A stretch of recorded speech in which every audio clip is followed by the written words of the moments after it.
You're listening to JetNation Radio, the official podcast of JetNation.com, the largest independent fan site in the NFL. Be sure to check out our forums and talk all things Jets with thousands of other diehard Jets fans. Now, to get you up to date on all the latest Jets news, notes, and quotes, here are your hosts, Dylan Tereman and Alex Varallo. You know, this is draft season. This is our off season coming up. This is a big year for the Jets.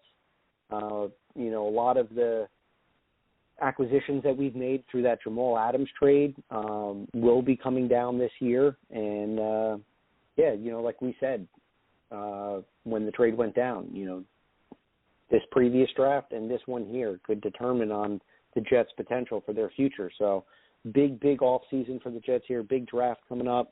And it all starts, as the recent Senior Bowl, it all starts in Mobile, and that's where the Senior Bowl is. So we're officially kicking off our Senior Bowl watch segment. And, Dylan, I know that you have a bunch of notes that you want to go into, so I'm going to throw the ball your way in just a second. I have 3 players that I would like to give to the listeners that I think that they should watch from the offensive side. The 3 players that I keyed in on was Khalil Shakir, a wide receiver from Boise State, Jeremy Ruckert, the tight end from Ohio State, and Hassan Haskins, running back from Michigan. So I'll just briefly just give a glimpse of what these 3 players did while they were in college. Khalil Shakir had a great season in 2021. His best season of his college career. He had 1,100 yards with 7 touchdowns. In his career, he ended up with 2,878 yards and 20 touchdowns in total. He also had 414 yards on the ground. So that's interesting how, you know, I'm not going to put that Deebo Samuel, you know, label or stamp on him because everybody likes to do that with receivers that have running ability. But it does seem that he's the type of player, you get the ball in his hands, he makes things happen. I don't think he's going to be the fastest guy in the draft. He may not be the fastest guy in the field, but I do think that with quickness, elusiveness, once he gets to the stem of his route, he does have the ability to separate. You'll see from some of his highlights, he does get downfield and makes plays, and he has this one, like, Odell Beckham-like catch on the sideline where, you know, he shows, as Kyle Krabs would say, his bunnies, you know, jumping ability. And getting up there and one hand scooping and then kind of like turning his body while he's in the air to protect himself and protect the football. That shows a lot about concentration, the ability to catch the ball when you're under duress, and does really well in the screen game in the short to intermediate route. So I think that would be a good weapon to throw into the mix for the Jets, and that's why I wanted to put him on watch. Jeremy Ruckert, very, very good tight end. The stats won't jump off the page. 54 career receptions, 615 yards, and 12 touchdowns. So he is a viable threat in the red zone. He's a big guy at 6'5", 250, very good blocker. Things I noticed with him, you know, he was lined up as fullback, H-back, kind of a move tight end. He can line up in line, and I even saw him flexed out a few times. So that shows ability to work in between the seams and the numbers. And we know that there's a big need for tight end for the Jets. So Jeremy Ruckert is a guy that I think that all Jets fans should give a look to. And, you know, maybe day 2 pick, you know, end of the second, third round, something like that. You know, too early to tell where these guys are going to fall, but I'd be very happy with the Jeremy Ruckert. And then lastly, Hassan Haskins, very interesting career. His best season was the most previous, where he had 1,300 rushing yards and he had 20 total touchdowns. You know, I was listening to one of the games or the commentators of one of the games that I was watching, and apparently the Michigan offense runs the ball 75% of the time. This kid toted the rock 270 times in 12 games. So for me, that shows durability. He's got that workhorse ability.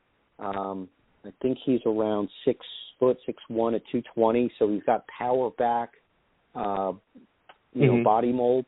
And I think that with a Michael Carter and a power back kind of mix, if you were to get two of those guys in the backfield together, I think that would be a really, really good dynamic, very similar to how North Carolina had Javonte Williams as their power back, and then the change of pace was Carter, and that was very effective for them. So, folks, Hassan Haskins, Jeremy Ruckert, and Khalil Shakir are my three players of note that I think that Jets fans should keep an eye on.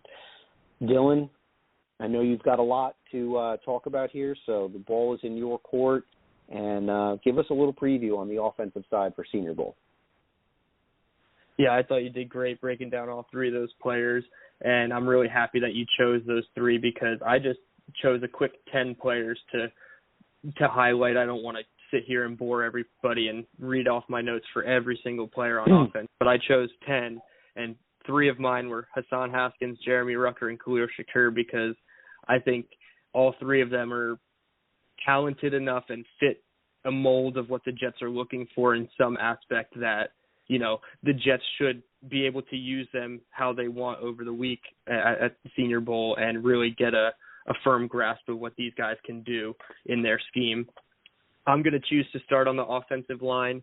I have a couple names from each position group I want to highlight.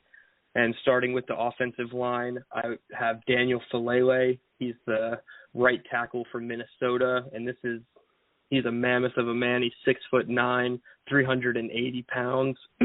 Excuse me. And these are all estimated heights and weights off of their college bios on their profiles. So they could be slightly inflated, but right now they have him listed at 6'9", 380, which even if it's a couple inches taller and a couple pounds bigger, he's still a massive, massive human being.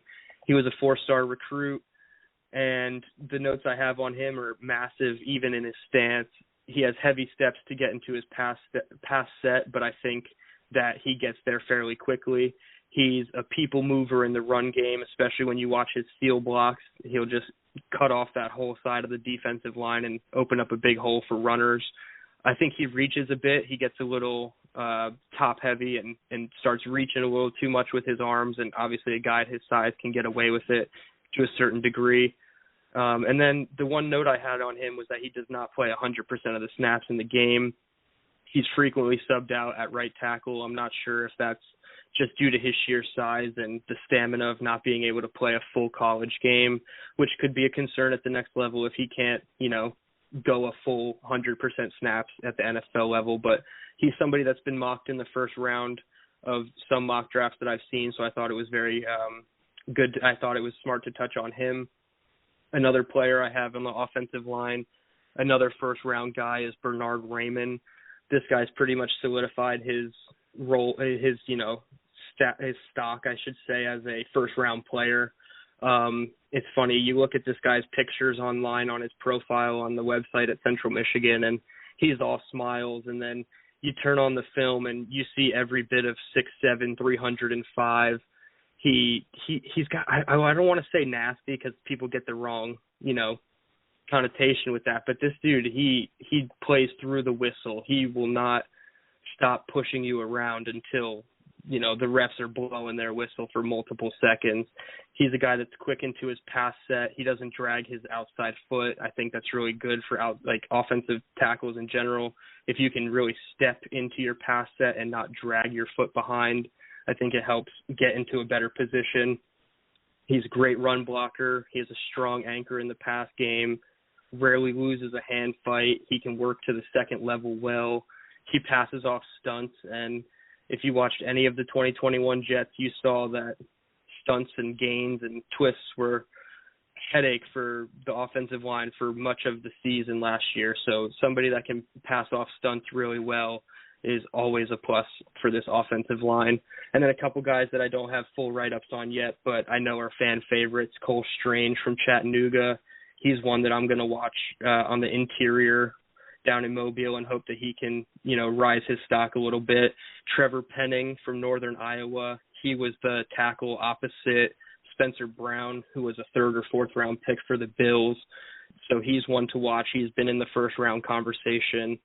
And then another one is Zion Johnson. He's a guard from Boston College. A lot of Jets fans have heard his name through several different, Jets drafts and mocks, and I think he's somebody that can play either left or right guard, and I heard on a podcast he's also going to be tried out at center by a few teams, so that's something that's always positive, is position versatility, especially on the interior offensive line where the Jets need probably their most help offensively.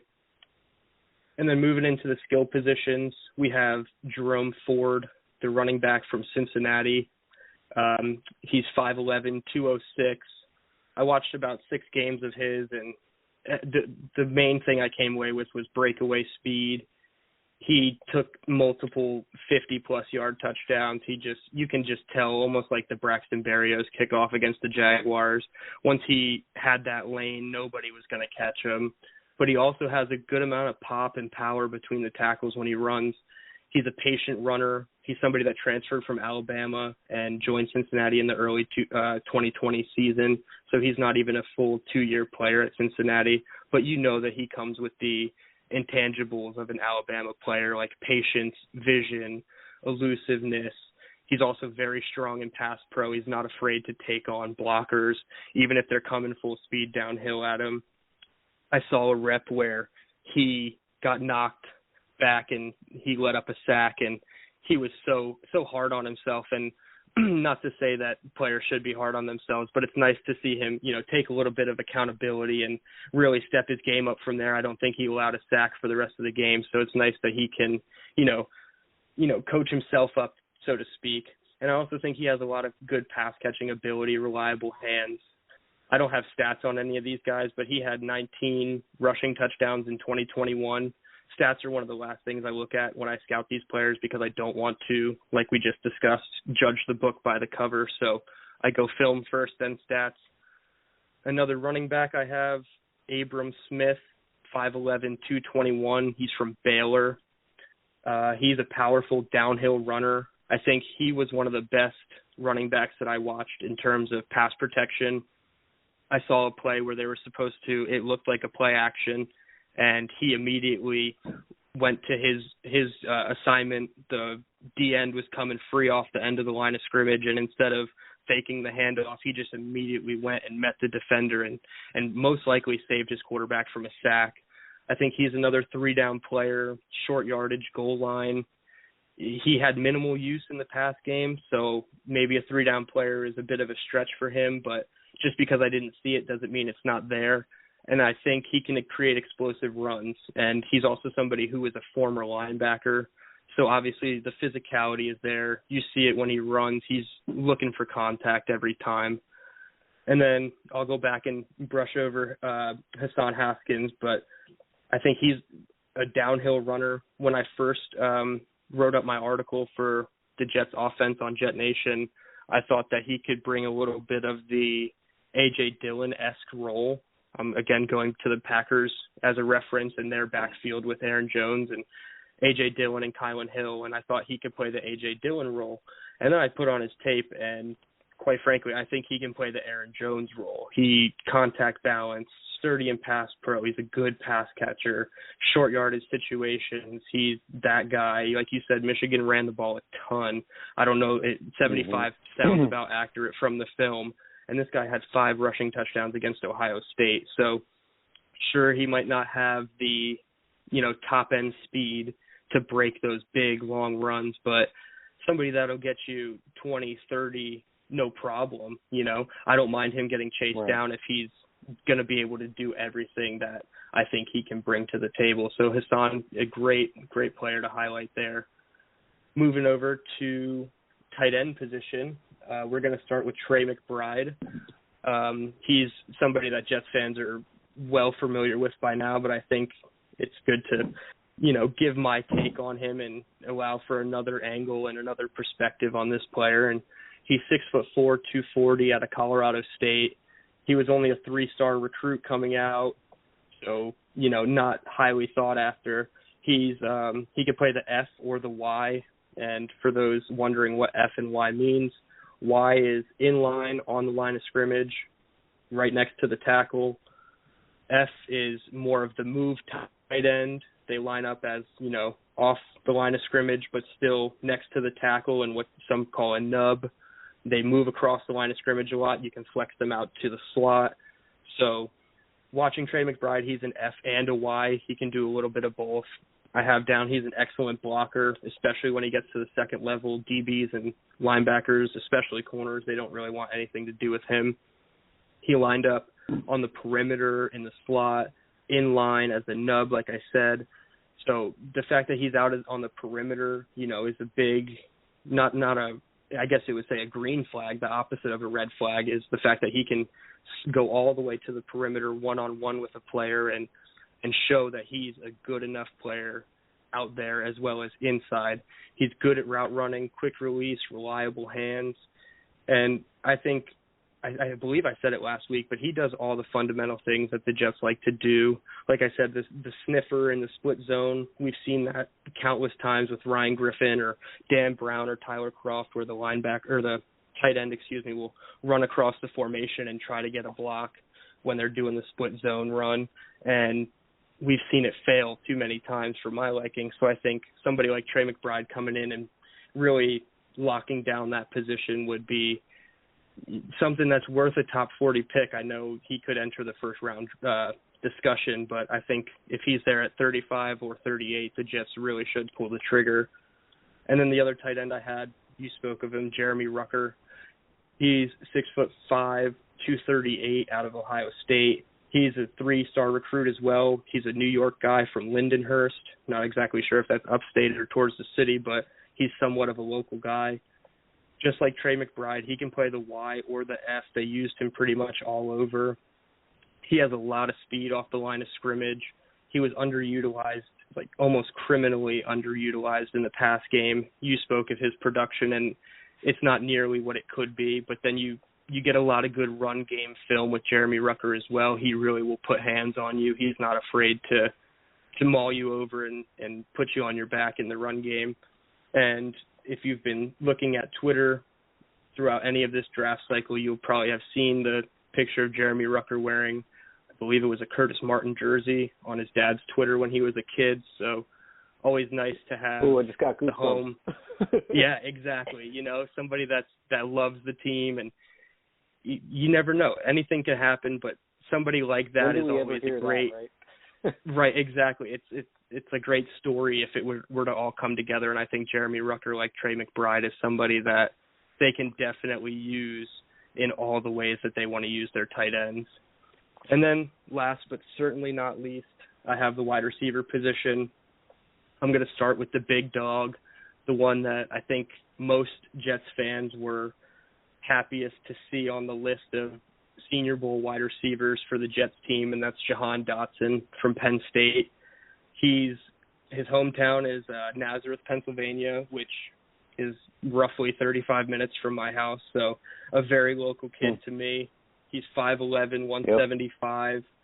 And the notes I have on him, perimeter or slot player, slot predominantly, but he can play on the perimeter, takes direct snaps, end-arounds, double passes. He had a great touchdown against Ohio State. He's a screen machine, strong hands at the catch point, sticky hands, tremendous ball skills. You can just search Johan Dotson catch on Twitter, and I'm sure all these draft sites will have the catch that I'm speaking of. It's literal highlight reel catch, and some that don't even count. I believe he had a catch out of bounds that I watched on film that didn't count because he didn't get his foot in, but it was better than the catch he made inbounds. And then the only question I really had with him was, does he have that sixth gear? I never quite saw him break those big runs in space. He couldn't turn the small gains into the touchdowns and the really long gains. That's not to say he can't do it. I'm intrigued to see what his acceleration and 40 times would look like in the combine and the 3-cone and stuff like that. But I think he's probably got the best natural hands of any wide receiver in the class, not just the Senior Bowl players. So definitely another guy that's in that early second round talk for most people. And then you talked about him a little bit, Khalil Shakur from Boise State. He's 6'1", 175. And when I was watching him, I prematurely sent out a tweet because the next player that I watched after him reminded me of this player more, but I thought Khalil Shakir gave me Allen Lazard vibes just due to his tenacity and his physicality, and that was the first thing I wrote on my notes was physical player, tough after catch. It always takes more than one tackler. You spoke about it earlier, the tunnel screens, the pop passes. He does all that for Boise State's offense. He had more contested highlight catches. I thought it's really tough watching that blue turf in Boise, but, man, he has some really, really nice catches. He's a good blocker, like I said, kind of Lazard-like, even though his size doesn't necessarily say it. And then I think sometimes he needed to commit a little bit more to his routes. You spoke about it. He is a good route runner. I think he just needed to be a little bit more determined in those routes, and I think he could have maybe seen more production, but that's not to say he's less of a prospect, but I think Khalil Shakir is absolutely somebody that the Jets should have their eye on. And then last wide receiver here, and this is the player, size, film, everything. This guy looked more like Allen Lazard to me than anybody, and that's Christian Watson from North Dakota State. He's 6'5", 208, so really close to that Allen Lazard size, who's 6'5", 220. I was only able to watch one game of his from the spring 2021 season. I'm not sure if North Dakota State, I believe they had a fall season as well, but they don't have too much tape on him. But it was a really good game. He was a kick returner. They put him in the perimeter, sometimes in the slot, primarily in the perimeter. Big size and speed. They used him on all jet motions, sweeps. He had a huge catch radius, tenacious in the run game.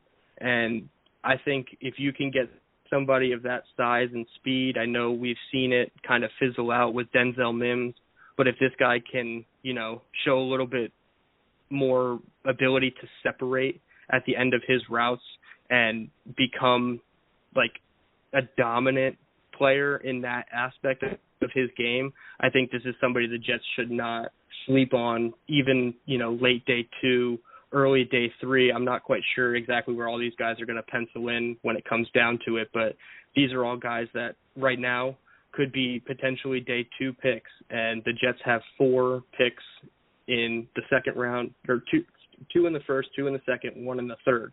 So we have 5 picks in the first 2 days. So any of these players can rise stock and end up being in those, talks for those picks. So just a quick 10 players that I really wanted to highlight. There's obviously so many more that are going to be there that I'm going to get to see, that I'll report back on and say, oh, I was wrong about this player or potentially right about this player. So I think that's the beauty of the game, is you don't know until you know.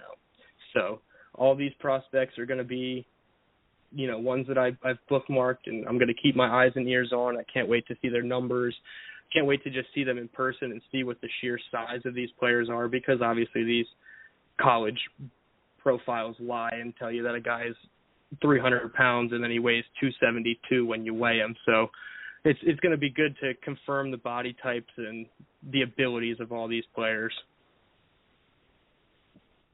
Yeah, right on. And I do remember watching a little bit of Watson when I was watching Trey Lance, and I was just curious on how he would translate, and when it came for his time to declare and everything like that. And I'm kind of happy that the young man is being talked about as one of the top receivers coming into this class, because like you said, the size, the speed combo, and everything looks really, really awesome and a lot of fun. And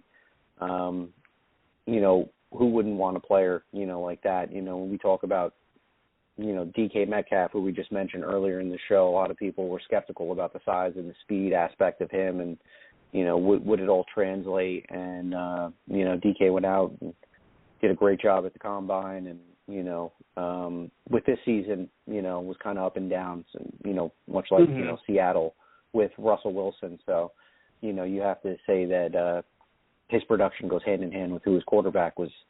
So, excited to see, where Christian Watson goes and how the process continues for him, because, you may not know who he is now, but come April, he'll be someone that'll be, heavily talked about, and I don't even know if we can we'll be considering him a sleeper, come April. So, but yeah, a lot of nuggets that you put out there, Dylan. Super excited. All right, ladies and gentlemen, thank you very much for tuning in to another episode of JetNation Radio. Please don't forget to go to our website, JetNation.com. We also have an app if you want to download that. Gives you immediate access to the Jets forum, #1 fan forum in the NFL. You get editorials and articles written by people like Dylan, who puts out great content, Glenn as well. And Phil's always out there putting out little tidbits, which is great. So please don't forget to check out our YouTube scene. Glenn has been doing some stuff on YouTube. Green Bean is all over the place, collaborating with other YouTubers, putting out content on Facebook and Instagram. So don't forget to follow Green Bean. He's been really, really revving it up. Might be doing something with him in February. We're trying to plan something out. I might be going on to his show, which will be fun. Rather than him coming on to ours, so I'm looking forward to that as well. So everybody, thank you again. Be well, stay safe, and as always, let's go Jets. Thanks for listening. Be sure to follow us on Twitter at JetNation Radio. Glenn is at AceFan23, and Alex is at NYJetsLife24. Until next time, go Jets!